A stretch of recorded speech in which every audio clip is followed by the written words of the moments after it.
La photographie de grossesse, c'est quelque chose qui existe depuis très longtemps.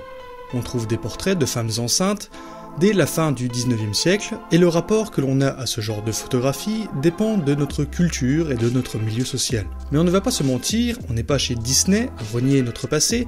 La femme enceinte a souvent été marginalisée et cachée. Ok, t'es enceinte, mais cache quand même ton ventre, c'est pas joli. Aujourd'hui, des photographes se spécialisent dans ce genre photographique, et les photos ne sont plus réservées à soi pour le souvenir. Non, maintenant, on l'affiche sur les réseaux sociaux, faisant ainsi de la grossesse quelque chose que l'on montre et affiche fièrement.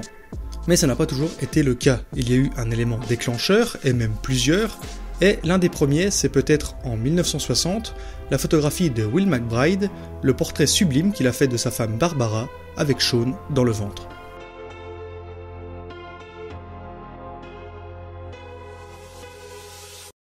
En 1960 apparaît pour la première fois dans le magazine photo allemand Twen une photographie de Will McBride, et cette photographie a fait scandale dans une Allemagne à l'époque divisée. Sur cette photographie, on y voit Barbara, sa femme, enceinte.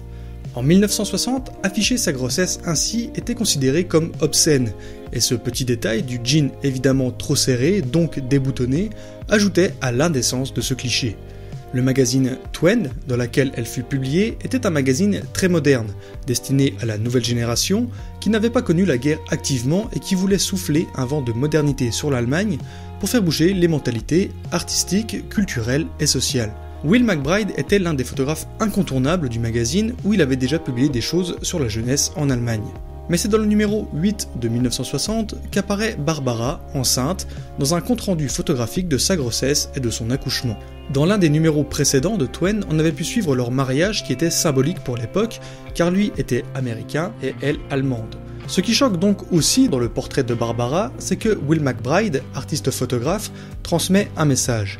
Moi, Will McBride, américain, j'aime une Allemande et ensemble, nous faisons le monde de demain. Et ça a naturellement pesé un peu dans la balance. On notera également que la photographie n'était pas publiée seule. Will McBride avait également photographié l'accouchement, et ça, c'était beaucoup plus particulier et rare à l'époque. Mais curieusement, on parlera beaucoup plus du portrait. C'est sans doute ce regard fier et plein d'assurance, cette pose qui met en évidence sa grossesse, qui marquera les esprits des indignés. Pour eux, ce portrait portait atteinte à la pudeur de la jeunesse. Malgré des plaintes auprès du du Bureau fédéral de vérification des écrits dangereux pour la moralité des jeunes, la photographie ne fut pas censurée ni soumise à des sanctions. Preuve que les mentalités étaient en train de changer, amenant petit à petit la révolution sexuelle. S'interpellait aussi beaucoup sur le fait que être enceinte, c'est un état naturel. C'est sans doute à ce moment-là que la photographie de grossesse rentra dans les mœurs.